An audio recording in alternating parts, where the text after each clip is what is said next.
দেখবেন এটা যদিও ওয়েব ফিল্ম ছোট, এটা দেখলে মনে নাও হইতে পারে রায়হান রাফি সিনেমা।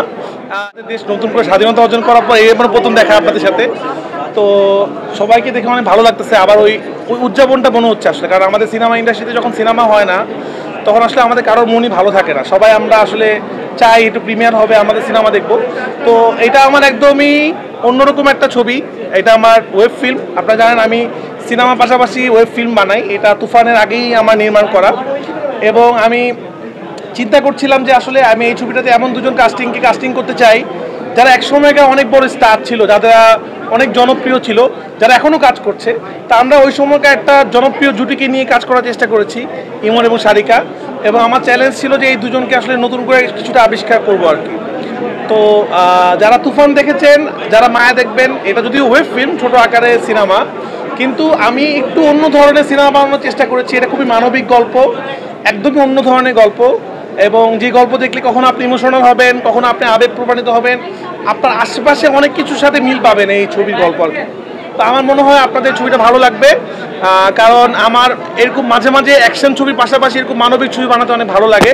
তো এই ছবিগুলো আমি ওটিটিতে এক্সপেরিমেন্ট করতে চাই, এবং আমি এতটুকু বলতে পারি আপনারা নতুন একজন ইমনকে পাবেন, নতুন একজন সারিকাকে পাবেন আপনারা ইনশাআল্লাহ।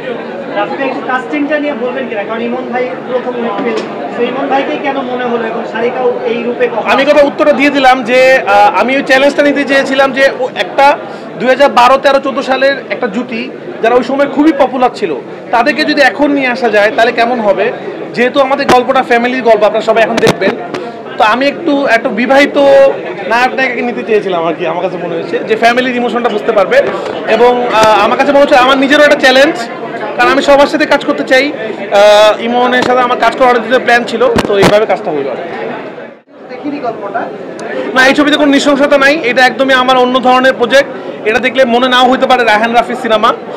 এটা আমার আগের যে ফ্রাইডে ছিল সেটার বাইরের থেকে একটু অন্যরকম ধরনের সিনেমা। তো আমি যেটা বলবো, আমার যেটা মনে হয় সিনেমা দেখার আগে এত কথা না বলি, শুধু এতটুকু দর্শকদের উদ্দেশ্যে বলি, আপনাদের মাধ্যমে যে দর্শকদের কাছে যাবে, এটা আমার একদমই অন্য ধরনের একটা ওটিটি ফিল্ম, যে ধরনের সাবজেক্টে আমি আগে কখনো কাজ করিনি, এবং খুবই মানবিক গল্প। আপনারা দেখেন, আপনাদের ভালো লাগবে। সিনেমা দেখার পর আপনার সাথে কথা বলবো ইনশাআল্লাহ। সবাই ধন্যবাদ। এখন সারা বাংলাদেশ জুড়ে এবং পৃথিবী জুড়ে বাংলাভাষী যারা আছে তাদের জন্য পারিবারিক একটা অ্যাপ বা পারিবারিক একটা ওটিটি প্ল্যাটফর্ম হিসেবে নতুনভাবে আত্মপ্রকাশ করেছি নতুন দেশে। বিঞ্জ প্ল্যাটফর্মে এখন থেকে প্রত্যেক বুধবারে আপনারা নতুন একটা কন্টেন্ট পাবেন। এই নতুন কন্টেন্টের মধ্যে থাকবে original web series, Telefilm, sports, ডাব কন্টেন্টস থেকে শুরু করে মিউজিক, গেমিং, সব কিছু। সো একটা পরিবারের জন্য যা যা কন্টেন্ট দরকার, এন্টারটেনমেন্ট, ইনফোটেনমেন্ট, এই সব কিছু নিয়ে আমরা একটা নতুন যাত্রা শুরু করেছি বিঞ্জ থেকে।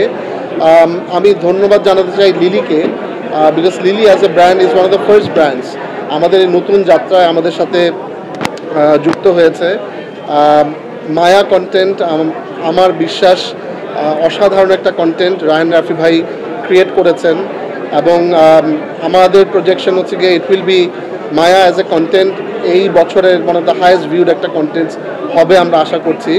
এটার প্রোডাকশন থেকে শুরু করে অ্যাক্টিং অসাধারণ হয়েছে। So thank you Raihan Rafi and the entire production team. আর আমি বলবো যে আমরা সুস্থ এবং ক্লিন বিনোদন আমাদের দর্শকদের জন্য আনতে চেষ্টা করছি। আমরা প্রত্যেক বুধবারে চোখ রাখবেন আমাদের প্ল্যাটফর্মে, ইনশাআল্লাহ আমরা সবাইকে হ্যাপি করতে পারবো আমাদের কন্টেন্ট।